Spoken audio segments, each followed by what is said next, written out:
It's always a pleasure to visit with my folks from Shelby County. I love Shelby County. I still have my 40 acres out in Joinertown. If you're from Columbiana, you know where that is. It's 10 miles outside of Columbiana. That's where actually I was born and lived for many years without running water or without electricity or indoor plumbing. Did not own a toothbrush till I was 6 years old. Can you believe that? But that's true. But I love Shelby County. Shelby County is my home. I was educated in Shelby County. My parents, who were not educated, knew the importance of an education. And I can say this.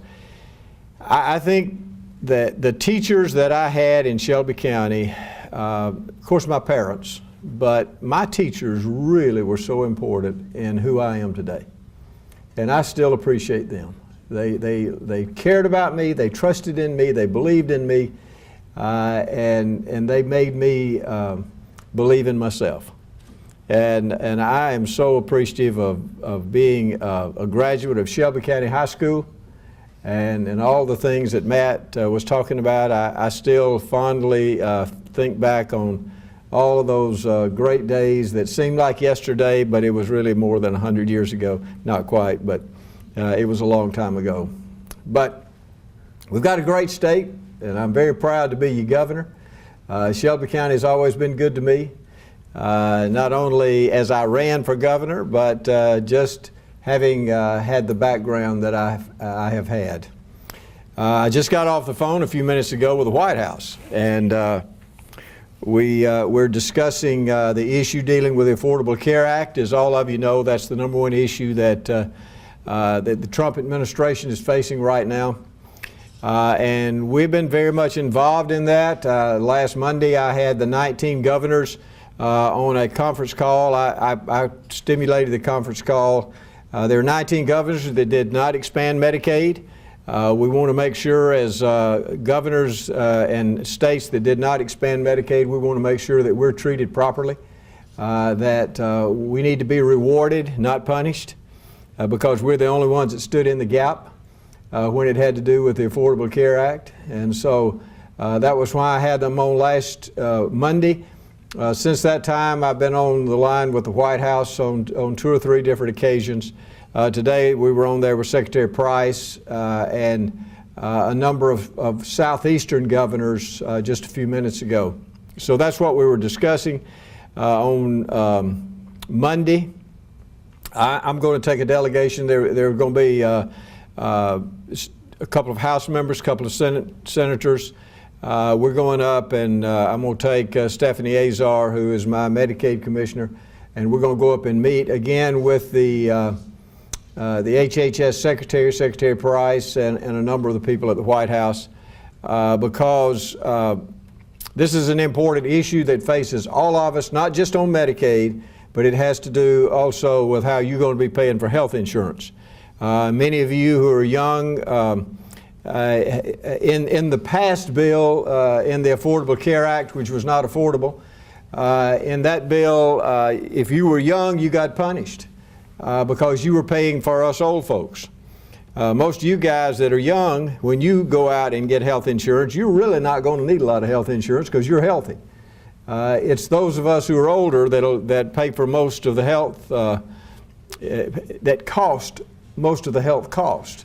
And as we get older, we're more likely to have to go to the hospital and do things that cost a lot of money. So this is a very important issue. We're working very closely. But let me say this, before I leave, I've got another talk in a few minutes, but I wanted to come by and talk to y'all.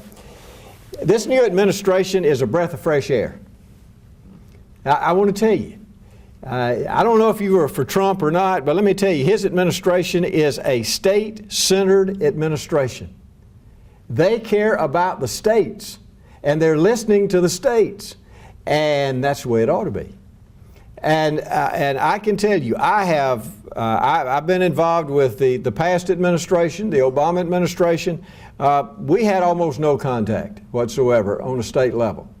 They didn't listen to us. They didn't give us flexibility. I'm talking about, we talked about on Medicaid. I mean, we're going to be able to do things with Medicaid that we've never been able to do before, like co-pays and making sure that people get to their doctors, and we're going to cut the cost of health care.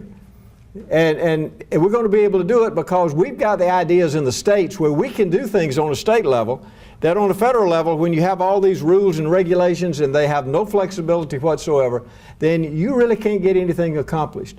But I want to say this, the Trump administration have actually reached out to us, not us having to do that to them. They have reached out to us, and they want ideas from the states. And so we're giving them those ideas. We've got some great things going on in this state. We've got what's called regional care organizations that we're trying to stand up, and we're going to be able to do it now. Because one of the things in this bill that is being looked at right now is they're going to give every non-expansion state, that's us, of the 19 states, they're going to give us $90 million extra a year, and that's going to be enough money. You know, the legislature's still going to have to fund us at the same level or better, but we're going to have enough money to really do the things that we want to do, is to put innovation into health care, especially dealing with our poor and our elderly and our disabled and those that are covered by Medicaid. So we're working really hard on that. I'm working very closely with the people up in Washington, and we're going to continue to do that. Again, let me say I'm proud of what's happening in our state. We've got a lot of great things that are going on. We've got a lot of issues that we have to solve. The legislature is working on an issue right now that we're working hard on. And I've been pushing hard to reform the prison system. I know that's not a lot of votes, but let me tell you, it's a real problem in this state because people are going to get out. They need to be trained, and they need to be normal, regular citizens when they get out. And that's what we want to push for. So we're working on things like that. One of the things that I want to push for, I want to take 4 cents off the cost of food. You know, we're about one of the only states in the country that charge taxes on food. And so I think we need to take the cost of, and I can tell you somebody that's very strongly working with me on that, and he's sitting right here, is Matt Friday. And it's an issue that will help elderly, it'll help the middle income people with children, it'll help the poor that are not on a federal program. It'll help all of us. And anytime you get an extra 4 cents off of every dollar, it flows back into the economy, and you're going to pay taxes on it over and over again. So you really don't have to replace it. Everybody talks about, well, how are we going to replace it? You don't have to replace it. It replaces itself. And so we want to push for that. So there's so many things that we have that are going on right now that I think are very important to improve the lives of the people of this state. Our pre-K program in Alabama, I'm so proud of, because we've got the best in the country.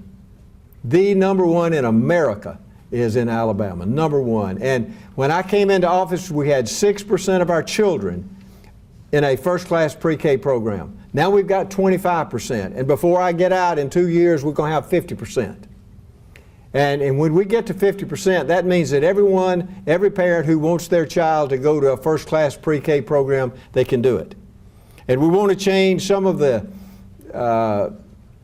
programs at higher ed so that you take the good things out of our first-class pre-K and you extend it up through grade 3.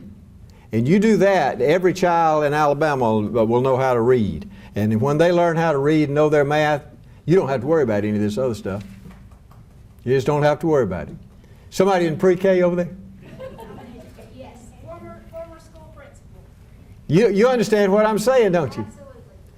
Those little brains develop by the time they're 6 years old, folks. And if we don't take advantage of that, we have missed an opportunity. We've missed an opportunity because you can't change that little brain once it's developed. And that's why you've got to take advantage for the first 6 years of their life. And you've got to put into it all that you can put into it, good things, not bad things. And so if you do that, it's going to change the lives of the children of this state and change Alabama.